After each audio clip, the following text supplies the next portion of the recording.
पुस्तक मैत्री book gallery या बुक गॅलरीचं प्रथम वर्धापन दिन म्हणजे अर्थात बरोबर 1 वर्ष हा उपक्रम सुरू करून झालेले आहे।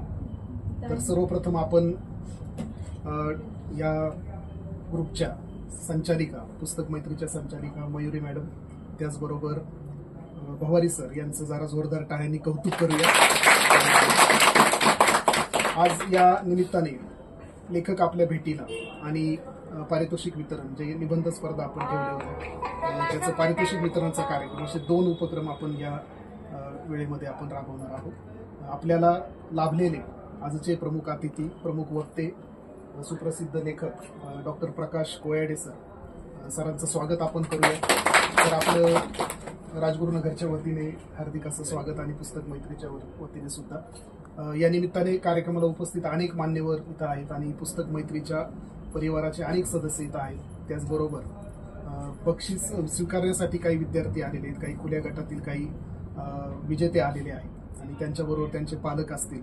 या सर्वांचं पुन्हा एकदा पुस्तक मैत्री ह्या आपल्या समूहाच्या वतीने स्वागत करतो आणि आपल्याला लाभलेले प्रमुख अतिथी आदरणीय प्रकाश केवाडे सर यांचा परिचय ॲडव्होकेट शुभम सर करून दे। हुतात्मा शिवराम हरिराजगुरूंच्या पदस्पर्शाने पावन झालेल्या या पुण्यभूमीमध्ये पुस्तक मैत्री बुक गॅलरीच्या प्रथम वर्धापन दिनाच्या निमित्तानं आपल्याला लाभलेले प्रमुख पाहुणे प्रसिद्ध लेखक सन्मान्य डॉक्टर प्रकाश सूर्यकांत कोयाडे सर हे या ठिकाणी उपस्थित आहेत।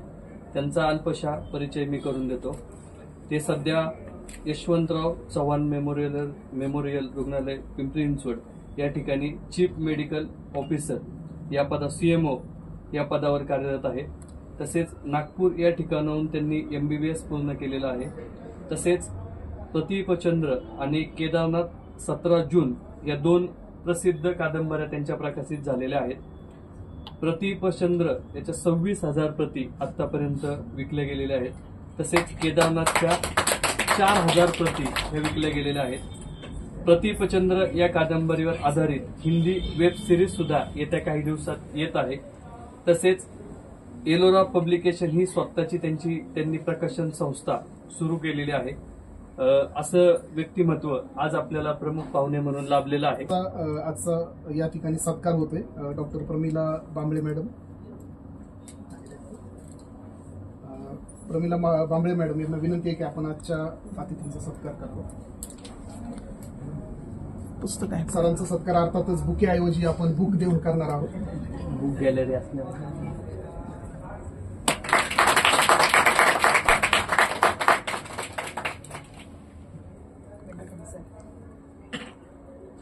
धन्यवाद सर, धन्यवाद मॅडम। खरं तर शब्दांचं महत्व आपल्यासारख्या माणसांमध्ये म्हणजे जे रसिक माणसं असतात जे सुज्ञ माणसं असतात त्यांच्या आयुष्यामध्ये अनन्यसाधारण असं महत्व आहे। बायबलमध्ये सुद्धा अगदी म्हटलेलं आहे की in the beginning there was word म्हणजे सगळ्यात सुरुवातीला जर काय अस्तित्वात होतं तर शब्द। वर्ड वॉज गॉड म्हणजे शब्दच देव मानलेला आहे। बायबलमध्ये सुद्धा असं सांगितलं आणि संत तुकाराम महाराजांनी सुद्धा सांगितलेलं आहे की तुका म्हणे शब्दची हा देव हे बऱ्याचदा आपण ऐकलेलं आहे। तर ज्यांच्या शब्दांची आपण आतुरतेने वाट पाहत आहोत डॉक्टर प्रकाश कोयाडे लेखक डॉक्टर आपल्याला विनंती आहे की आपण आपल्या व्याख्यानास सुरुवात करा। नमस्कार। ऍक्च्युली माझी ओळख करून देते वेळेस त्यांनी आता व्याख्यानाला सुरुवात करावी असं बोलले, पण प्रत्यक्षात मी एक लेखक आहे आणि कसं स्टेज मिळालं माईक मिळाला की लेखक लोकांना प्रचंड बोलावं वाटते लोकांना। माझं म्हणणं लेखकांनी भाषण होईल तेवढं कमी केलं पाहिजे, कारण जेवढं भाषण करेल तेवढं लिखाणावर परिणाम होतो। म्हणून सगळ्यात पहिली गोष्ट मला तुम्ही या ठिकाणी बोलवलं, सत्कार केला, सन्मान केला, एवढे लोक एवढ्या प्रेमापोटी इथं आलेले आहेत, सर्वांचे सर्वात प्रथम मनापासून धन्यवाद। दुसरी गोष्ट जेव्हा जसं मी एंट्री केली हॉलमध्ये लक्षात आलं की हा काही कुठला म्हणजे असा वेगळा कार्यक्रम नाही, हे घरगुती फॅमिली फंक्शन आहे। माझी इच्छा आहे की भाषण व्याख्यान मी तर अधूनमधून सांगेल, पण तुम्ही प्रश्न विचारावे, एक सर्वांनी मिळून माझी घेतलेली मुलाखत अशा टाईपची आपण काहीतरी करूया, तुम्हाला जसं वाटेल तसं। आधी सुरुवातीला थोडं माझ्याबद्दल किंवा पुस्तकाबद्दल सांगतो। प्रतिपचंद्र कादंबरी बऱ्याच जणांनी वाचलेली आहे। साधारणपणे मी कादंबरीचा थोडा प्रवास सांगतो। म्हणजे वेगळं भाषण करण्यापेक्षा पुस्तकाबद्दलच बोलूया मोस्टली. प्रतिपक्षचंद्र कादंबरी हे ऍक्च्युअली विद्यार्थी पण आहेत, शालेय विद्यार्थी आहेत. तर अगदी मी 5वी-6वीत होतो तेव्हापासून मला वाचनाची आवड होती. म्हणजे अगदी काल इकडे यायचं पण मी एक पोस्ट पण केली फेसबुकला की निबंध स्पर्धेमध्ये मला बक्षीस वगैरे मिळायचे. अगदी माझ्याकडे शाळेमध्ये असते वेळेसच्या निबंध स्पर्धेचा अगदी अर्धा ते पाऊण किलोचा गट्टा आहे सर्टिफिकेटचा. म्हणजे 100-200 सर्टिफिकेट शाळेमध्ये मिळाले होते लिखाणासंबंधी. म्हणजे लिखाण करायचं होतं. आणि पण एक गोष्ट अशी आहे, त्यावेळेस एक सर्कस पाहण्यासाठी मी गेलो होतो लहानपणी आईसोबत. माझ्या सगळ्या गोष्टींचा बेस माझी आई आहे. आतापर्यंत मी डॉक्टर असो किंवा माझं लिखाण असो, आई वडील दोघे आहेत, पण आईचा फार मोठा वाटा आहे याच्यामध्ये. लहानपणी आम्ही एकदा सर्कस पाहायला गेलो होतो आणि त्यावेळेस ते उंच उंच झोके खेळतात, लोक झोके घेतात. आईने मला प्रश्न विचारला होता की हे एवढ्या उंचावर एवढ्या बिनधास्तपणे कसे काय रिस्क घेऊन झोके खेळू शकतात. त्यावेळेस मी सांगितलं होतं की नाही, प्रॅक्टिसचा भाग असेल त्यांच्या कदाचित. तर आई म्हणते की प्रॅक्टिस तर असतेच, पण खाली एक जाळी असते फार मोठी. वरून कितीही वरून जरी समजा पडले तर ते जाळीवरच पडतील, खाली जमिनीवर पडणार नाही. तुला लिखाणाची आवड आहे, वाचनाची आवड आहे, ही फार महत्वाची गोष्ट आहे. तर सर्वात आधी एक आपली दैनंदिन भाकरी कमवणारी जाळी आवश्यक आहे. तू आधी आपल्या प्रोफेशनमध्ये काहीतरी स्वतःच निर्माण कर. आणि तिथून पुढे माझा MBBS होण्याचा प्रवास सुरू झाला. मेडिकल फील्डसाठी फार प्रचंड कष्ट घेतले. MBBSला नंबर लागला आणि जसं MBBS पास झालो मी, त्याच्या दुसऱ्या दिवसापासून मी लिखाणाला सुरुवात केली की जेणेकरून आता आपला एक पक्का पाया, महिना 1 लाख रुपये मी कमवू शकतो. आता मी पक्का पाया आहे, आता मी लिखाणाला सुरुवात करू शकतो. 2015मध्ये कच्चा आराखडा आपल्या प्रतिपक्षचंद्रचा लिहिला होता आणि त्यानंतर जवळपास 4 वर्षाचा प्रवास होता तो. 440 पानं जरी आपल्याला दिसत असतील, 3 दिवसामध्ये तुमचं वाचन पूर्ण होत असेल तर पण त्या पाठीमागची मेहनत ती कंप्लीट 4 वर्षांची आहे. 4 वर्ष मी प्रॅक्टिस वगैरे कुठेच काही केलेली नाही, प्रॅक्टिस नाही, जॉब नाही. तर त्या काळात फक्त पुस्तक वाचायचो, रिसर्च करायचो. छत्रपती शिवाजी महाराजांशी संबंधित ज्या ज्या गोष्टी समजतील, नवीन काही अभ्यासाला मिळते का, ज्यांनी प्रतिपक्षचंद्र वाचले त्यांच्या लक्षात येत असेल. नटराजांची मूर्ती आहे, चिदंबरमचं मंदिर आहे, की मुंबईचं राजभवन आहे. त्या ठिकाणी जाऊन त्या ठिकाणी अभ्यास करून अगदी वेरूळच्या लेण्या तिथे महिनाभर जाऊन अभ्यास केलेला आहे.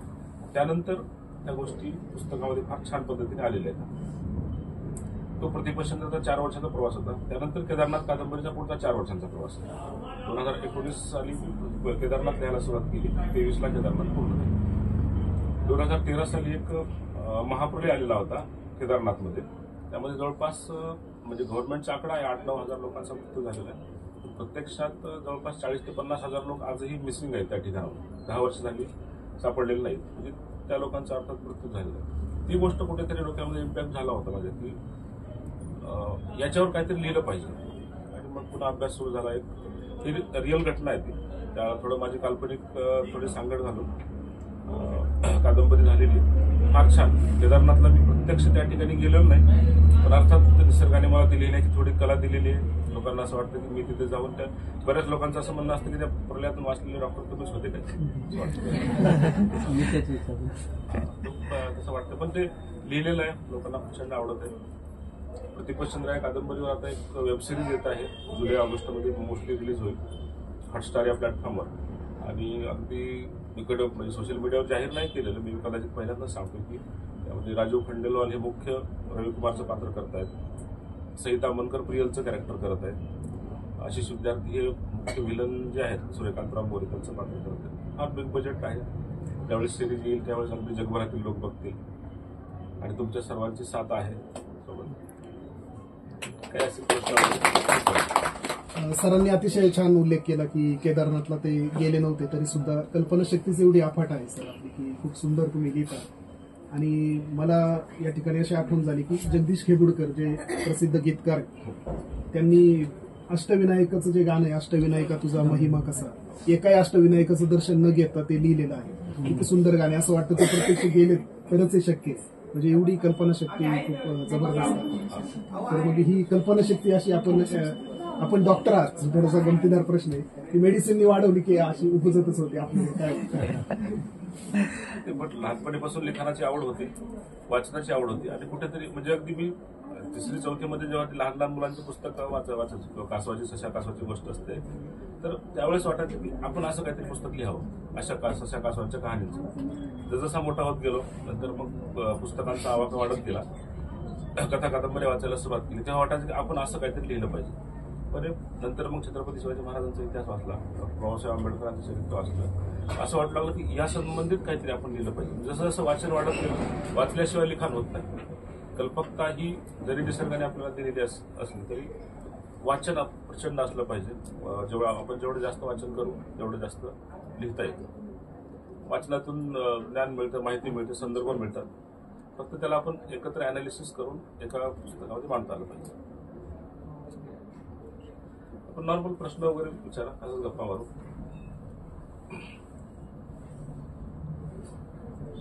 निबंध स्पर्धेच्या अनुरोधाने तुमचा सगळ्यात आवडता लेखक कोण? माझा तोच विषय होता कारण मराठीतले जवळपास सगळेच लेखक आहेत, पण माझा जो लिखाणाचा जो बेस आहे डॅन ब्राऊन यांची कादंबरी आहे दा विंची कोड. बऱ्याच लोकांनी वाचली हिस्टोरिकल पिक्चर, खजिन्याचा शोध वगैरे जो आहे. दा विंची कोडचे लेखक डॅन ब्राऊन हे माझे सर्वात आवडते लेखक. त्यांच्यापासून इन्स्पिरेशन घेऊन मी प्रतिपचंद्र लिहिले. बाकी मराठीतील सर्वच लेखक छान आहेत. एक गोष्ट आहे आता लेखकाच्या अनुषंगानं थोडा मुद्दा की आतापर्यंत मराठी लिटरेचरमध्ये एक गोष्ट झालेली की मराठी साहित्य, मराठी लेखक हे फारच एका चौकटीमध्ये राहिलेले आहेत आतापर्यंत. म्हणजे मार्केटिंग हा प्रकार आतापर्यंत मराठी लेखकांना फार कमी जमलेला आहे. त्यामुळे आता गेल्या 2 वर्षामध्ये एकही नवीन लेखक, गेल्या 20 वर्षामध्ये नवीन लिटरेचर आलंच नाही. 2018-17 नंतर नवीन पुस्तकं मार्केटमध्ये येऊ लागली तरुण लेखकांची. पण मराठी साहित्यातला हे 20 वर्षाचा एक ब्लँक पिरियड गेलेला आहे 2000 ते 2018 त्या काळामध्ये, 18-20. त्या काळामध्ये कम्प्लीट फक्त दुनिया जग बदलत असल्या वेळेस आपले लेखक, मराठी लेखक हे काळानुसार बदलले नाहीत आणि त्यामुळे ते पाठीमागे पडत नाही. पुन्हा आता एक नवीन लेखकांची प्रचंड मोठी पिढी आलेली आहे. म्हणजे तुम्ही पाहाल 20 ते 40 वयोगटातील जवळपास 60 ते 70 लेखक सध्या नव्याने लिहित आहेत आणि हे मराठी साहित्यासाठी फार महत्वाची गोष्ट आहे. आणि प्रत्यक्ष नवीन समाज माध्यम, सोशल मीडिया बदललेला आहे, त्यांचा वापर करून लेखक मार्केटिंग करत आहेत, साहित्य क्षेत्रामध्ये येत आहेत. ही फार आनंददायी आणि आशादायी गोष्ट मराठी लिटरेचरसाठी. सर, प्रतिपचंद्र लिहिताना तुम्ही बऱ्यापैकी संशोधन करून ते मांडलेलं आहे. तर संशोधन करत असताना तुम्हाला काय चांगले वाईट अनुभव काही आले का की जे सांगता येतील इथे? की 15 साली मी पहिला कच्चा आराखडा लिहिला. पुस्तक 2019ला पूर्ण झालं. पण हा जो 4 वर्षाचा काळ जो होता तो प्रचंड म्हणजे ज्या अनुभवातून गेलो कारण त्या काळात मी प्रॅक्टिस सोडलेली होती. मी प्रॅक्टिस केलीच नाही ना, कुठे जॉब केला. पहिल्या 1 महिन्यामध्ये मी म्हणजे एक सांगायला पण फार छान वाटते नेहमी की प्रतिपचंद्रचा कच्चा आराखडा मी हा ICU मध्ये बसून केलेला आहे. ICUला मी जॉब जॉईन केला होता नागपूरमध्ये आणि काय करायचं, रात्री 12-1 वाजता पेशंट झोपी द्यायचे, नंतर रात्री 12 वाजता लिहायला सुरुवात करायची. सकाळी पहाटे 6 वाजता आर्यम म्हणून काम करायचं. ते काम करत असताना लिखाणाचं काम असायचं.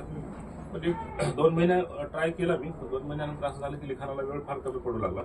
रिसर्च म्हणजे ड्युटीमुळे फार प्रचंड त्रास व्हायचा. आर्थिक अडचणी प्रचंड असायच्या. पण एक गोष्ट होती डोक्यामध्ये की मला लिहायचं. फ्रस्ट्रेशनचा काळ होता. म्हणजे आणि मेन म्हणजे मी घरी सांगितलेलं नव्हतं. माझ्या आईला सांगितलं नव्हतं की मी पुस्तक लिहितोय म्हणून. आईला सांगितलं की MBBS नंतर MDची तयारी करतोय आणि मी पुस्तक लिहितोय. आणि जवळपास 3 वर्षानंतर बाकीचे माझे मित्र MDला वगैरे लागले, पण मी तसाच घरीच होतो. आईने म्हटलं काय यावर्षी पण रिझल्ट नाही आला काय. त्यावेळेस मी ते 7 ते 12चा घट्टा आईच्या समोर नेऊन ठेवला होता. म्हटलं लहानपणी तुला काहीतरी शब्द दिला होता मला लिहायचं म्हणून, हे काम करत होतं म्हटलं 3 वर्षामध्ये.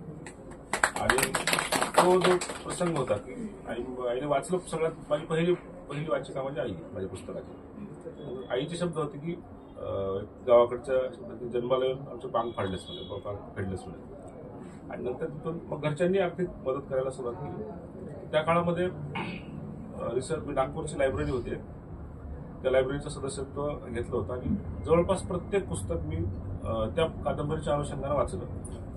अगदी मला कळायचं नाही. म्हणजे मी 48 तास माझं कंटिन्यू रिसर्च सुरू असायचं, कंटिन्यू अभ्यास सुरू असायचा. दिवसाला 10 पानं लिहून व्हायची. 10 पानांच्या पाठीमागे किंवा 100 पानांचा आणि आठवड्याभराचा प्रवास असायचा, हे स्टडी असायची. आपल्या कादंबरीमध्ये 8 डे क्लॉकचा उल्लेख आहे. 8 दिवसांची घड्याळ, ग्रँडफादर्स क्लॉक असं वेगवेगळे नाव आहेत त्याला. मुंबईच्या छत्रपती शिवाजी महाराज वस्तू संग्रहालयामध्ये ती घड्याळ आजही मेन गेटवर ठेवलेली आहे आणि भारतामध्ये शिल्लक असलेली ती 1 ते 400 वर्षापूर्वी एकच घड्याळ शिल्लक आहे. आणि मला कादंबरीमध्ये तो कुठेतरी संदर्भ घ्यायचा होता, पण कळत नव्हतं. म्हणजे नेटवर मी फोटो वगैरे पाहिले गुगलवर वगैरे, पण ते समाधान होत नव्हतं. मी नागपूरला असा दुपारी अभ्यास करत बसलो होतो आणि ते घड्याळीचा संदर्भ आला. म्हटलं पुढे काही जातच नव्हती कहाणी. सरळ एक माझा मित्र होता, एक माझा रूम पार्टनर, त्याला सांगितलं मला असं जायचं, 2,000 रुपये पाठवा अकाउंटला. बस स्टँडला गेलो, 4 दिवसाचा पास काढला बसचा आणि थेट नागपूरवरून दुसऱ्या दिवशी सकाळी 11 वाजेपर्यंत मुंबईला पोहोचलो बसने. वस्तू संग्रहालयात गेलो, तिथे मी जवळपास 3 तास ती घड्याळ फक्त पाहत होतो आणि घड्याळ बघितली. परत बसमध्ये बसलो, परत पुन्हा 18 तासाचा प्रवास करून नागपूरला आलो. म्हणजे एका तासात फक्त एका पानाचा उल्लेख आहे घड्याळीचा.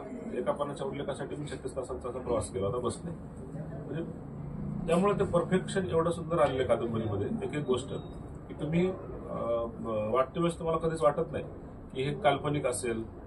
बरेच लोक विचारतात, जेव्हा त्यांना समजतं ही काल्पनिक आहे तेव्हा त्यांचा मूड जातो, ते ह्या भ्रमात असतात की हे सगळं काही सत्य आहे. कादंबरी खरी असं वाटतं. अनुभव वाचकांचे एवढे प्रचंड आहेत. जवळपास आता 30,000 लोक, म्हणजे 30,000च्या वर पुस्तक गेलेली आहेत. 1 लाखाच्या वर पुस्तक लोकांनी माझं पुस्तक वाचलेलं आहे.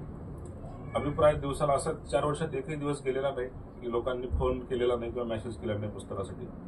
डेली एक तरी संपर्क असतो, एकाचे तरी अभिप्राय असतात आणि जवळपास लोक एवढे भारावून जातात ना पुढचे 2 ते 3 दिवस त्या कादंबरीच्या फ्लोमधून बाहेर येत नाही.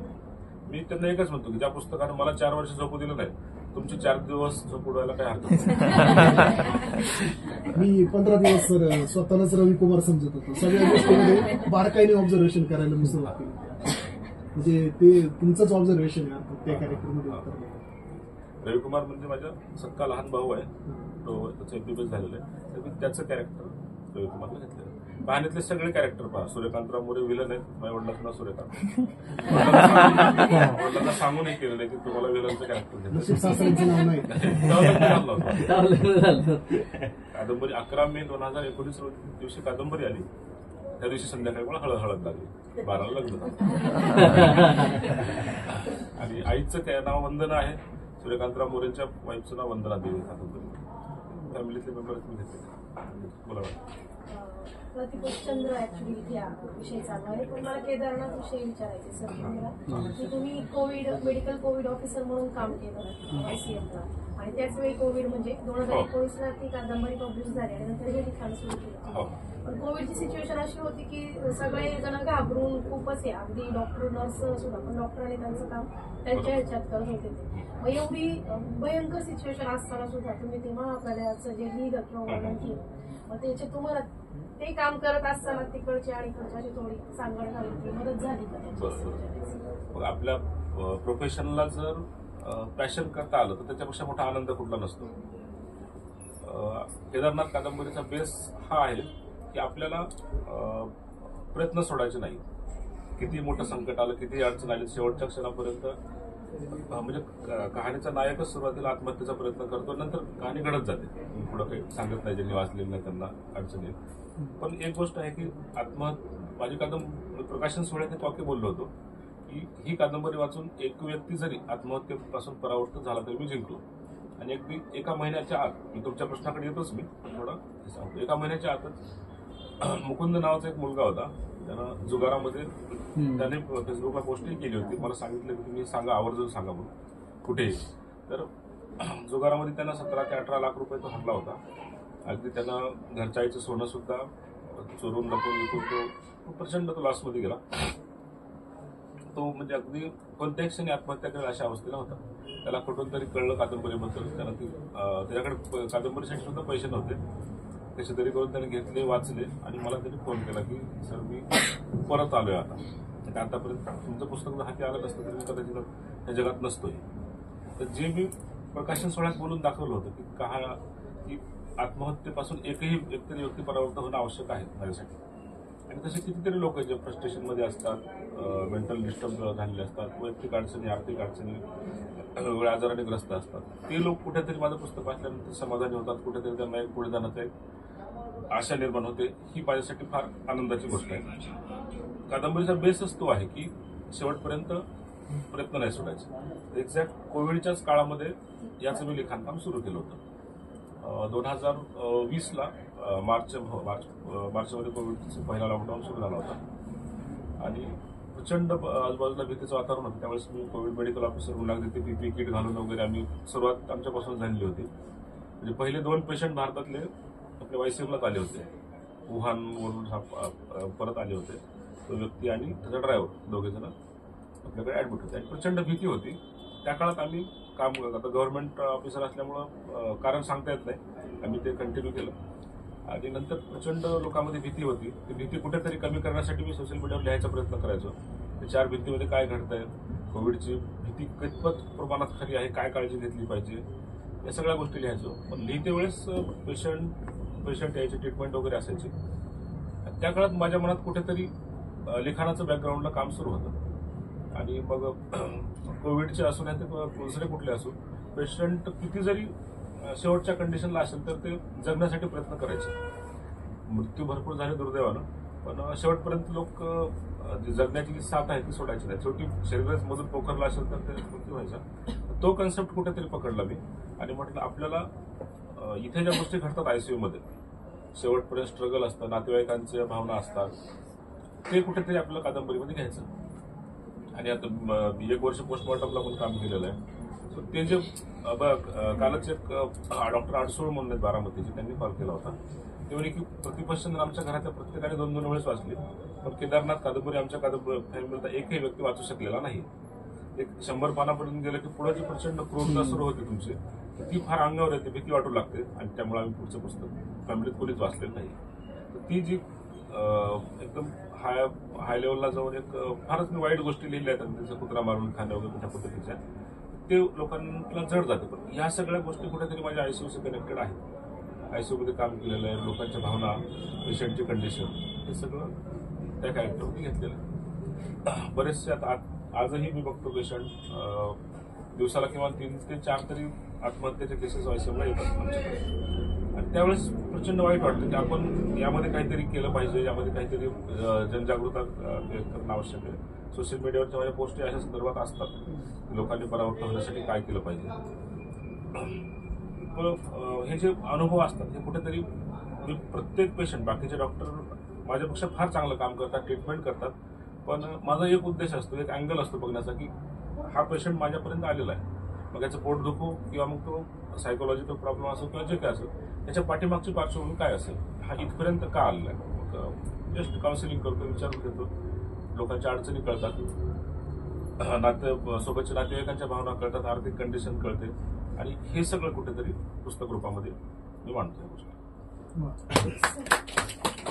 नुकतीच मी हरिश्चंद्र नावाची कादंबरी प्रकाशित केली, तर ती लिहायला मला एक साधारण 2 वर्ष दिली, पण प्रकाशित करायला 1 वर्षाचा काळ गेला. तर हे सगळं करत असताना प्रकाशक कादंबरी जे प्रस्थापित म्हणू शकतो ते लिहायला तयार नसतात किंवा ते नुसतेच आपले ताणत राहतात की आपण बघू करू. तर याच्यामध्ये लेखकाची खूप एकतर म्हणजे त्याला बऱ्याच अडचणींना तोंड द्यावं लागतं. तर हे मी अनुभवलंय, अजूनही तो स्ट्रगल चालूच आहे. तर मला असं म्हणायचं की तुम्हाला अशा काही अडचणी आल्या म्हणून तुम्ही प्रकाशन व्यवसाय सुरू केला का, किंवा तुमच्या अडचणी सांगा, म्हणजे तुमचं काहीतरी ऐकलं तर आम्हाला अजून प्रेरणा भेटू शकते. पहा, म्हणजे 2018 मध्ये माझं पुस्तक लिहून झालं पूर्ण. म्हणजे सुरुवात एवढी बेसिक होती. मी कधी कधी मी जेव्हा पुस्तक माझं वाचतो तर मला विश्वास बसत नाही की मीच लिहिलंय का म्हणून. अशी माझी छान वाटतंय की वाचायला. त्या क्वालिटीचं लिखाण पूर्ण झालं, हाताने लिहिलं होतं सगळं काय. आता पुढं काय करायचं ही गोष्ट होती. तर कोणीतरी सांगितलं की मी आधी याची कॉपीराईट घ्या, त्याशिवाय कोणाला फाईल वगैरे देऊ नका. तर मी एका वकिलाकडे गेलो होतो की मला याची कॉपीराईट करून घ्यायची. वकील म्हणे की आतापर्यंत आमच्या हिस्ट्रीमध्ये कोणी आलंच नाही लेखक किंवा पुस्तकाची कॉपीराईट त्याच्या राईट्ससाठी आलंच नाही. म्हणजे त्यांनाही माहिती नव्हतं काय करायचं, मलाही माहिती नव्हतं. नंतर मग पुढचा प्लॅन होता की कव्हर पेज तयार करायचं. फारच मला याचं म्हणजे वाईट वाटत नाही मी सांगते वेळेस, पण मी सांगतो की मी एक भिंत रंगवणाऱ्या माणसाकडे गेलो होतो, मला याचं कव्हर पेज बनवायचं म्हणून. एवढी बेसिक सुरुवात होती आपल्या पुढच्या कामाची. हळूहळू माणसं भेटत गेले. नागपूरमध्ये मी खूप 2-3 पब्लिकेशनला ट्राय केला, पण अशा पद्धतीचं पुस्तक त्यांनी कधी छापलंच नव्हतं. शालेय अभ्यासक्रम किंवा छोटी 100-200 पानांची पुस्तकं छापायची. मग पुण्यात आलो मी. नागपूरवरून पुण्याला यायचो. इथे फिरायचो. जवळपास 6 महिने तुम्ही ज्या अवस्थेमधून गेलात मी तर 6 महिने त्या अवस्थेमधून होतो. मोठे मोठे पब्लिकेशन्स आहेत पुण्यातले, मी नाव कोणाचं घेत नाही, पण एक फार प्रस्थापित पब्लिकेशन आहे. प्रत्येकानेच मला रिजेक्ट केलं, कारण प्रकाश कोयाडे हे नाव आधी कोणाला माहिती नव्हतं किंवा माझ्या फॅमिली कुटुंबामध्ये माझ्या अख्ख्या खानदाराच्या हिस्ट्रीमध्ये मी पहिलाच व्यक्ती ज्यानं काहीतरी लिहिलं असेल. एका पब्लिकेशनकडे गेलो होतो. रिसेप्शनला एक मुलगी होती आणि तिला सांगितलं मी असं असं पुस्तक लिहिलंय. तिने नाव वगैरे विचारलं आणि ती म्हणे की तुम्ही जा म्हणे तुम्ही डायरेक्ट. म्हणजे एक प्रकारे तिने मला हाकून दिलं डायरेक्ट, किंवा आम्ही छापणार तर नाही, पण फार वाईट भाषेत ती बोलली ती मुलगी. गेल्या वर्षी आता काही दिवसापूर्वी मी जेव्हा जाहीर केलं होतं की मी स्वतःचं पब्लिकेशन मी निविदातून बाहेर पडतो, त्यावेळेस त्यांचा मला कॉल होता त्या ओनरचा, तुमचं पुस्तक आम्ही छापू. मी 4 वर्षापूर्वी तुमच्याकडे आलो होतो, तुम्ही मला हाकून दिलं होतं म्हटलं. आता तो काय केला होता. या गोष्टी घडतात. नवीन लेखकाला कॉन्टॅक्ट नसतात, कोणाशी भेटायचं माहित नसतं आणि आता बऱ्याच लोकांना जेव्हा फोन करतात प्रकाश कोयाडे त्यांना वाटतं कोणतरी असं एक वृद्ध व्यक्ती असावं कोणीतरी किंवा फारच मॅच्युअर वगैरे, आणि बोलायला थोडे दबतात थोडे, पण तसं काही नसते. असं काही नवीन लोकांना माध्यम नाही भेटत, त्यातून अडचणी आर्थिक गोष्टी असतात, त्या गोष्टीचे हिशोब कळत नसतात. मग आपल्याला रॉयल्टी किती मिळेल, आर्थिक व्यवहाराबद्दल अगदी शून्य माहिती असते. समोरचा जो व्यक्ती जो बोलेल तेच आपण त्याला हो म्हणतो. अशा गोष्टी घडतात आणि त्यामुळे नवीन लोकांना अडचण येते. म्हणून हा प्लॅटफॉर्म मी स्वतः तयार केलेला आहे की जे गोष्ट माझ्यासोबत घडली जी आता नवीन लोकांसोबत घडू नये. म्हणजे एखाद्या वेळेस माझ्याकडून पुस्तक नाही छापलं जाणार, पण त्यांना मी योग्य मार्गदर्शन करतो की पुस्तक छापायचं कुठून. आर्थिक जवळपास 90% पब्लिशर आपल्या पॉलिसी पुन्हा जाहीर करून दाखवतात. मी खुलेआम सांगतो की प्रकाशन संस्था कशी सुरू करायची, पुस्तक लिहायचं लेआउट कसा, कमीत कमी पैशामध्ये कसं आपल्याला पुस्तक मार्केटमध्ये आणता येईल, त्याची मार्केटिंग कशी करता येईल, विद्यार्थ्यांना सांगतो. तेच की जे माझ्यासोबत घडलं ते नवीन दुसऱ्यासोबत घडू नये. सर, पण लेखक म्हणून आपण बाजूला पडतो या गोष्टीमध्ये. नाही ना, मग मी ते थोडी हुशारी केलेली आहे की 8 दिवसांसाठी मी आहे, माझा चेहरा आहे, माझी बायको सगळं काही बघते. पब्लिश म्हणून माझं फक्त तिला ओळखी करून देते, कंटेंट त्या गोष्टी येतात. कागदोपत्री मी कुठेच नाही. सर ऐका ना, केदारनाथ बद्दल मला एक प्रश्न होता की केदारनाथची कादंबरी मी पूर्ण वाचलेली आहे, तर त्याच्यात तुम्ही स्वतः तिथं गेले नाही, तिथली परिस्थिती अनुभवली नाही आणि महाप्रलयच्या अनुषंगाने तुम्ही ते मांडले. पण त्यासाठी तुम्ही त्या महाप्रलय मधल्या माणसांच्या मुलाखती घेतल्या का, की तुम्हाला काय फेस करावं लागलं याच्या अनुषंगानं, तर तुम्ही का नाही जाऊन जसं ह्या प्रतिपचंद्राला रिसर्च केला, केदारनाथला का नाही? 2013ला माझं MBBSचं 3rd इयर होतं. त्याच वर्षी तो 17 जूनला तो महाप्रलय आला. एक्झॅक्ट डेट म्हणजे त्या दिवशी माझी प्रॅक्टिकल एक्झाम संपली होती. मी गावाकडे बीडला आलो होतो, रात्रभर प्रवास करून आलेलो होतो आणि आता आपल्या आईने सांगितलं आता नाश्ता वगैरे करून तो आराम कर. 12 तास तुझा प्रवास करून आला. नाश्ता सुरू होता आणि टीव्हीवर बातमी सुरू झाली की केदारनाथला महाप्रलय आलेला आहे आणि त्या न्यूज एवढ्या भयंकर होत्या की अगदी ते डोंगर कोसळतोय, हॉटेल्स घरं ते वाहून जाते सगळं. तर पुढचे मला 8 दिवस सुट्टे होते. मी 8 दिवसामध्ये मी एकही दुसरं न्यूज चॅनल लावलेलं नाही की म्हणजे दुसरं काहीच पाहिलं नाही टीव्हीवर. 8 दिवस फक्त ते न्यूज पाहत होतो. तर डोक्यामध्ये तो इम्पॅक्ट एवढा प्रचंड बसलेला होता. त्या 8 दिवसामधला एक प्रसंग तो डोक्यामध्ये बसलेला होता आणि ते फार म्हणजे काय म्हणते हृदयामध्ये एखादी गोष्ट कायमची पूर्ण तसा प्रकार घडला तो. एवढंच की 2000 नंतर आता प्रतिपचंद्राचं काम अंतिम टप्प्यात होतं 2017 साली. त्यावेळेस एक व्यक्ती भेटले मला परळीचे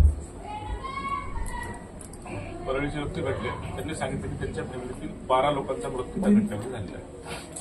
त्यांनी सांगितलं की त्या परळीच्या व्यक्तीने सांगितलं की माझ्या कुटुंबातील आम्ही 13 जण केदारनाथला गेलो होतो. 12 जण गेलो, 12 पैकी 11 जणांचा मृत्यू त्या घटनेमध्ये झाला. मी एकटाच परत आलो म्हणून सांगितलं. तेव्हा पुन्हा त्या गोष्टी सर्व आठवल्या. तेव्हा काहीतरी प्रचंड घडलं होतं. मग मी याच्यावर काहीतरी लिहावं असं वाटलं. मग रिसर्च सुरू केला. पुन्हा त्या घटना, पुन्हा ते न्यूज डबल बघितल्या. केदारनाथचं पुस्तक तर नाही अवेलेबल कुठलं, पण तो मग माझा कहाणीचं जेव्हा मी लिखाण करतो तेव्हा बेस तरुण पिढी माझ्या नजरेसमोर असते. तरुण पिढीच्या हातात सध्या जे गॅजेट्स आहेत ते म्हणजे गुगल मॅपची गोष्ट आहे. तुम्ही आता प्रतिपचंद्रमधला कुठलाही प्रसंग काढा, प्रतिपचंद्र म्हणतोय, त्यामध्ये एक असं वाक्य आहे की वेरूळच्या लेण्याचं सॅटेलाइट थ्रू बघितलं तर एक हेलिपॅड टाईप मार्क दिसतो, एक्स मार्क दिसतो. तर आधी मी ते गुगलवर बघून सर्च केलेलं आहे आणि नंतर ते कादंबरीत लिहिले, कारण मला माहिती की तुम्ही नंतर क्रॉस चेक करणार आहात. मी पण पाहिलं होतं सर. 100% करून बघतो. तर तुमच्या आधी मी किमान 10 वेळेस क्रॉस चेक करून ते पाहिलेलं आहे. आणि केदारनाथमध्ये त्या गोष्टीचा प्रचंड फायदा झाला.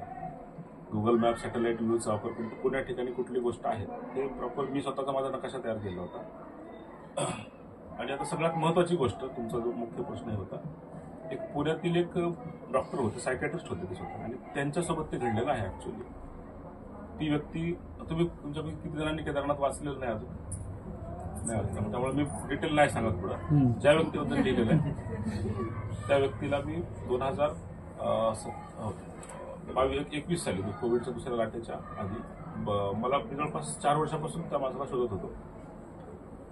मला आमच्या आर्मीत एक आर्मी इंटेलिजन्सचे एक अधिकारी, त्यांना मी 4 वर्षापासून शोध घ्यायला सांगितलं. तो व्यक्ती मला बनारसमध्ये सापडला, काशीमध्ये.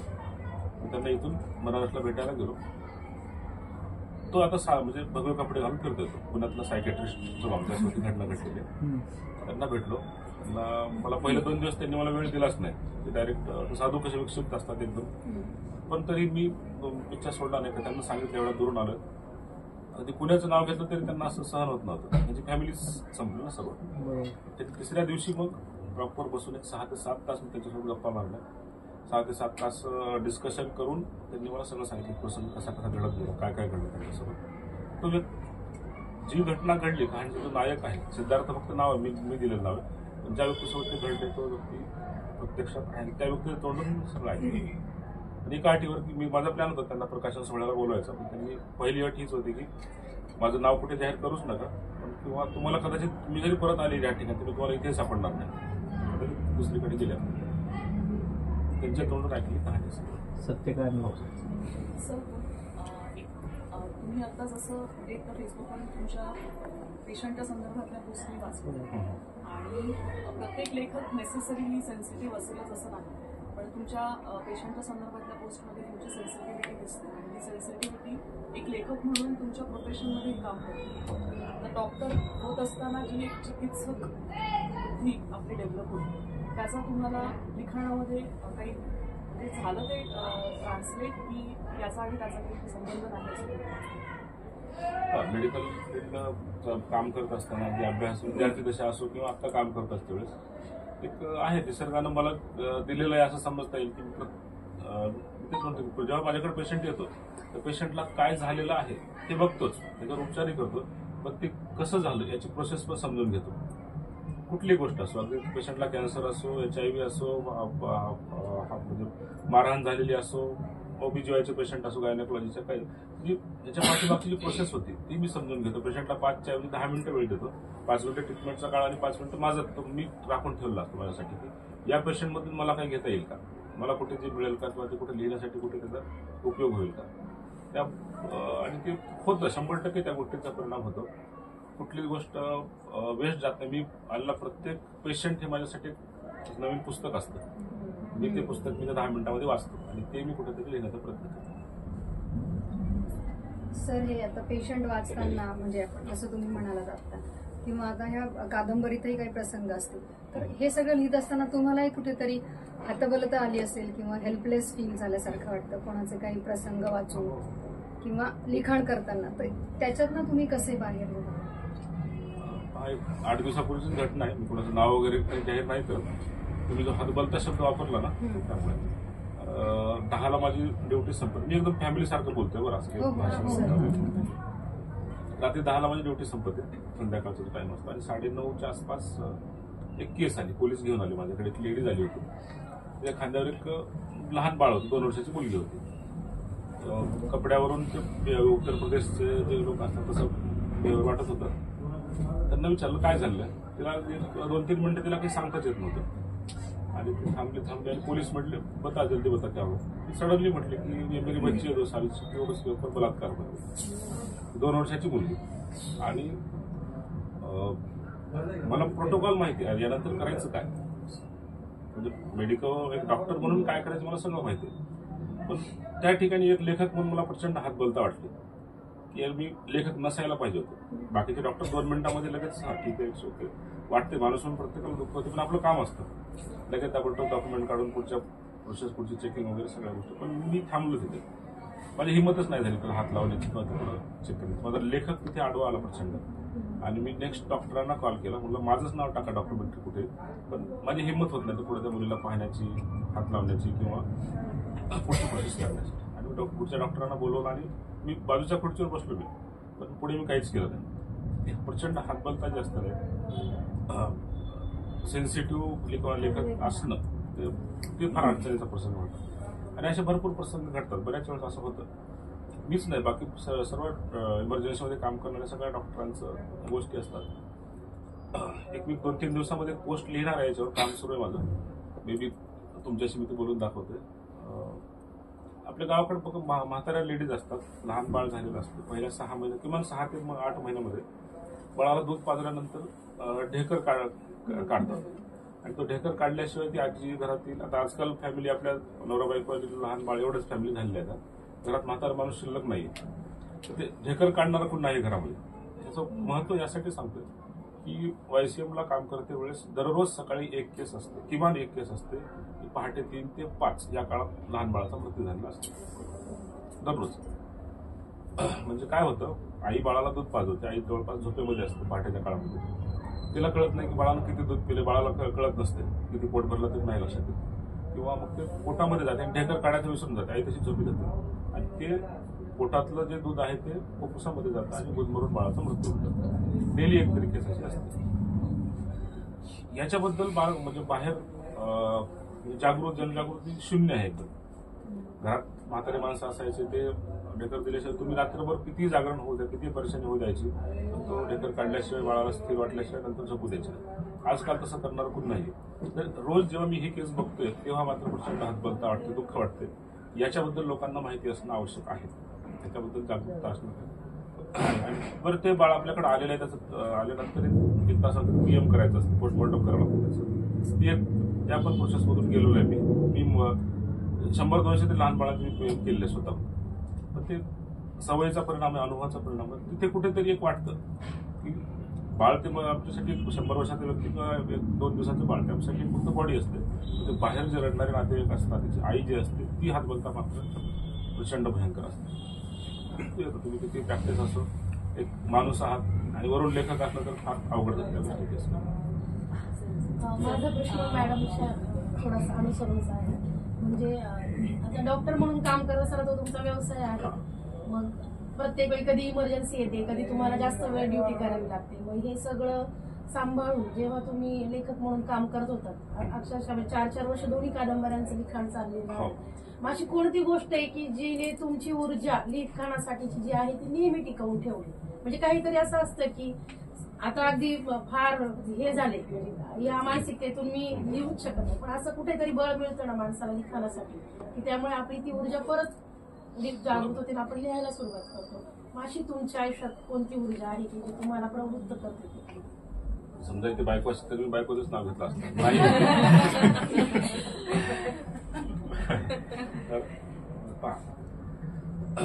एका बाजूला लेखक म्हणून काम आहे, दुसऱ्या बाजूला प्रकाशक म्हणून आता नवीन सुरू केलेला आहे व्यवसाय, तिसऱ्या बाजूला डॉक्टर आहे, चौथ्या बाजूला कुटुंब मेन प्रायोरिटीला आहे. लहान मुलगा आहे 3 वर्षाचा, तो त्याला वेळ देणं आवश्यक असतं. हे सर्व केल्यानंतर वेबसिरीजचं काम सुरू आहे आणि मेन म्हणजे गव्हर्नमेंट सरकारी अस्पताल नावाची वेबसिरीज सध्या मी लिहितोय. गव्हर्नमेंट हॉस्पिटल चालतात तशी, गव्हर्नमेंट हॉस्पिटलची PSC पासून ते अगदी एम्स कॉलेजपर्यंत सरकारी दवाखाने कसे चालतात. एका बाजूला त्याही वेबसिरीजचं काम सुरू आहे.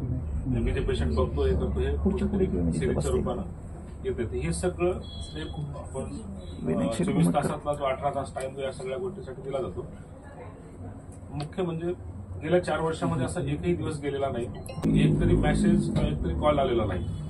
महाराष्ट्राच्या कानाकोपऱ्यातून अगदी भारतातून अदर कंट्रीमधून सुद्धा लोकांचे फोन येतात पुस्तकाबद्दल. एवढा म्हणजे प्रश्न पडतो, 4 वर्ष झाले, लाख लोकांनी पुस्तक वाचलं, आजही लोक वाचतात आणि फोन करून सांगतात की तुमच्या पुस्तकामुळे आम्हाला जगण्याची एक दिशा मिळाली किंवा प्रचंड आवडलं, 3 दिवस मी माझ्या डोक्यातून तो कसं गेलेला आहे.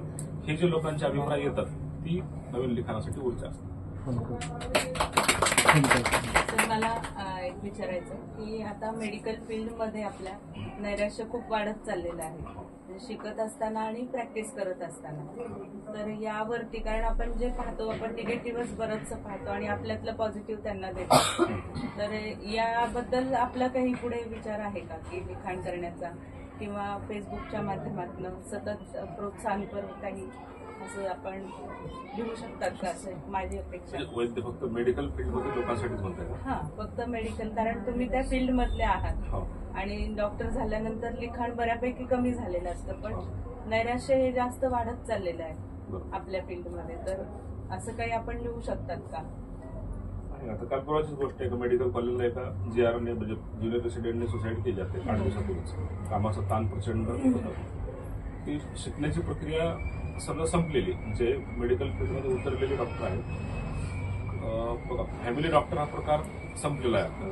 फॅमिली डॉक्टर आपल्या घरात काहीही झालं म्हणजे फक्त म्हणजे कोणाला आजार सर्दी ताप खोकला याच्यापेक्षाही मला जर वाईट वाटलं तर मी त्या डॉक्टरांशी आधी कॉल भेटायची त्यांना फॅमिली डॉक्टर असेल तो प्रकार पूर्णपणे संपलेला. सिंगल ओपीडी जे आहेत फक्त म्हणजे समजा एखादा सर्जन आहे किंवा एखादा गायनेकोलॉजिस्ट आहे त्यांनी स्वतःचा दवाखाना उभा करणं तेही प्रकार आता फार कमी होत चालले.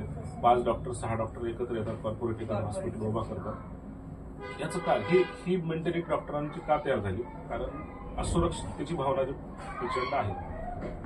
देवाला डॉक्टरला देव मानण्याचा कन्सेप्ट हळूहळू संपलेला आहे. कोविड नंतर तर संपलेलाच आहे कारण काही डॉक्टरांनी केलेलं पण तसं आहे. लोकांच्या मनामध्ये प्रचंड लोकांना लुटलं त्यामुळे लोकांच्या मनात डॉक्टरांबद्दल आधी निगेटिव्ह तयार झाली आणि यातून मग असुरक्षितता दवाखाने फोडणं मारहाण करणं ह्या प्रसंग वाढत गेले.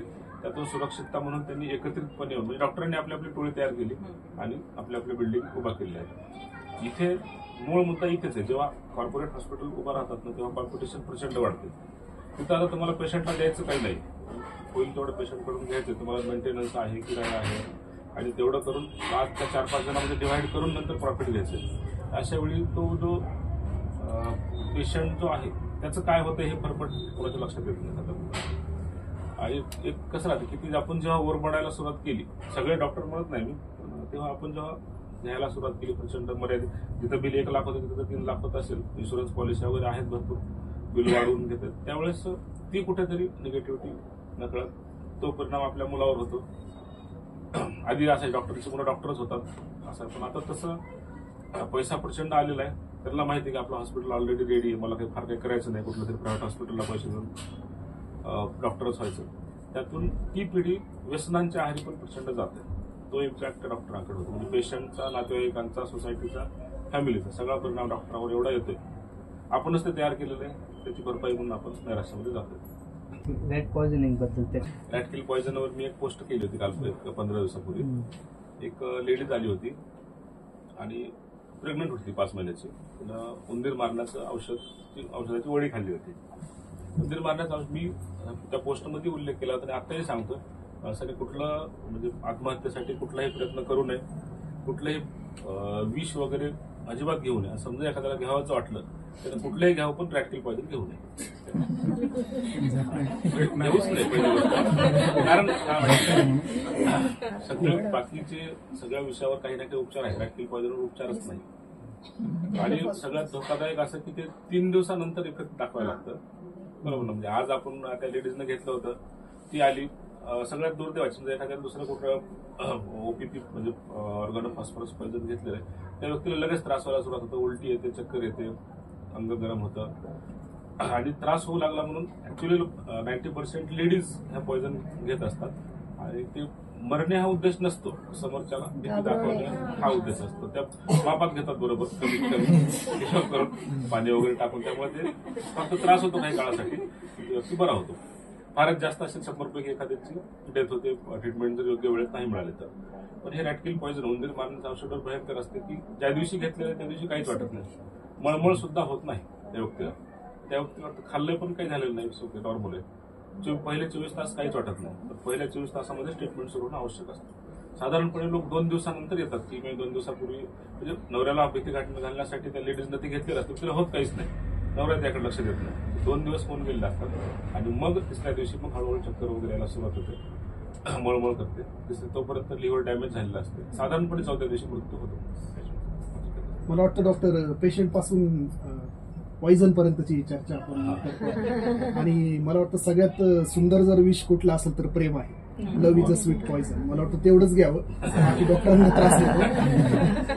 आणखी कुणाला काही विचारायचं असेल सरांना? मॅडम तुम्ही वाचनाची आवड वाढवण्यासाठी काय करायला पाहिजे?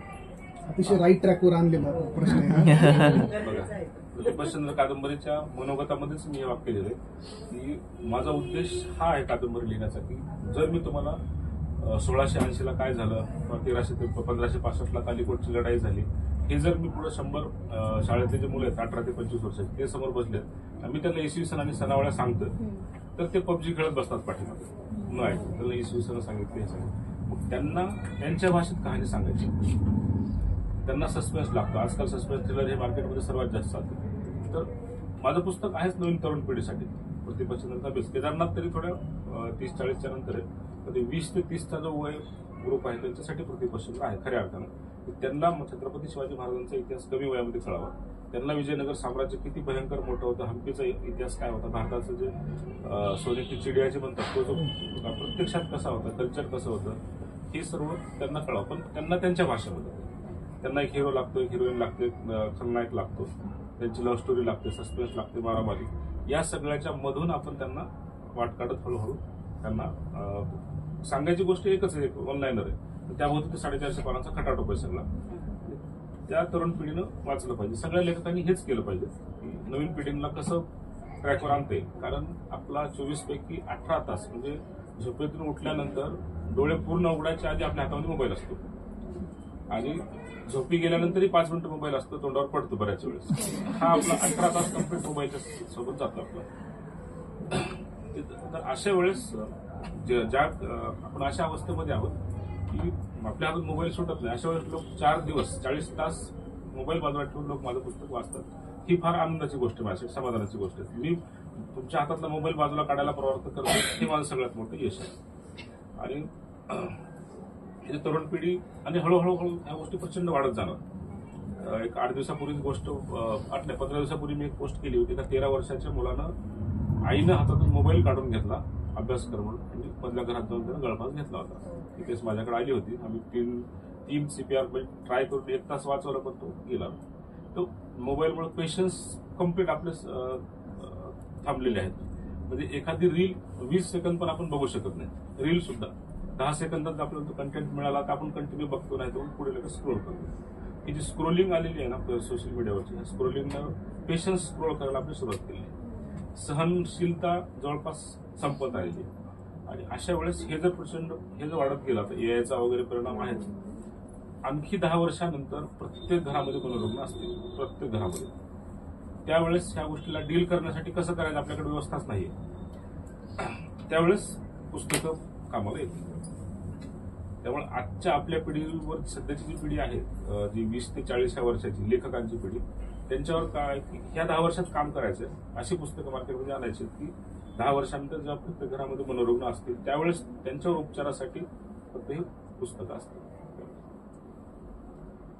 तर नवीन पिढीवर वाचनाचे संस्कार करण्यासाठी जशी लेखकांची जबाबदारी तशी पालकांची सुद्धा खूप मोठी जबाबदारी असं मला वाटतं. ज्या घरामध्ये पुस्तकांचं कपाट आहे, पुस्तकं असतील, त्या मुलांना सांगावंच लागत नाही की तुम्ही वाचन करा, वाचायला घ्या, अभ्यास करा. ही नॅचरल होणारी गोष्ट आहे. मला वाटतं तो एक महत्वाचा भाग आहे. लेखकाची जेवढी जबाबदारी तेवढीच पालकांची पण आहे. वाचनाच्या बाबतीत अजून एक गोष्ट आहे ना, म्हणजे कृतिशीलता जे आपण म्हणतो. म्हणजे आता मी इथे बऱ्याच वेळा येतो, इथे आल्यानंतर मला थोडा सुकून मिळतो, त्यामुळे मी 2 तास का होईना इथे असतो. तर जेवढे लोक मला भेटतात किंवा चर्चा करतात त्यांचा प्रत्येकाचा प्रश्न असा असतो की हल्ली लोक वाचत नाही. त्याच्यात तो काय करतो की स्वतःला बाजूला काढतो, त्यांनी काही वाचलेलं नसतं, पण समाज कसा वाचत नाही, मुलं कशी वाचत नाही, समाज कसा बिघडलाय वगैरे असं सगळं. आणि त्याचं उत्तर पण त्याला माहिती असतं की वाचन चळवळ विकसित झाली पाहिजे. अगदी शासनाच्या पातळीपासून जरी आपण विचार करायचा म्हटला, म्हणजे यशवंतराव चव्हाण मुख्यमंत्री होते तेव्हाही त्यांनी सांगितलं होतं की आम्ही शासन म्हणून वाचन संस्कृती रुजवण्यासाठी खूप प्रयत्न करतोय. पण ते जर पडसाद जर आपण पाहिले तर अनेक शाळांमधल्या लायब्ररीज बंद झाल्यात, ग्रंथपालाची पोस्ट बंद झाली आहे, किंवा ज्या गावागावात लायब्ररीज असायच्या त्यांचं अनुदान बंद करून टाकलंय शासनानं, किंवा भिलारसारखं गाव आहे, तिथे सुद्धा शासनाने म्हटलं की आपण विनाकारणच खर्च करतोय, इथे काही खर्च करायची गरज नाही. तर हे कृतीमध्ये येण्यासाठी म्हणजे 10 वर्षानंतर मनोरुग्ण भेटणार आहेत किंवा सापडणार आहेत, तर हे नुसतं आपण वाचन करायला पाहिजे किंवा मुलांनी वाचलं पाहिजे असं म्हणण्यापेक्षा कृतीतून काय काय करता येऊ शकतं आपल्याला.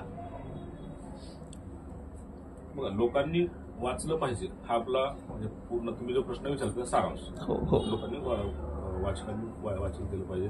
वाचकांची संख्या कमी होते असं तुम्हाला बोललं जातं.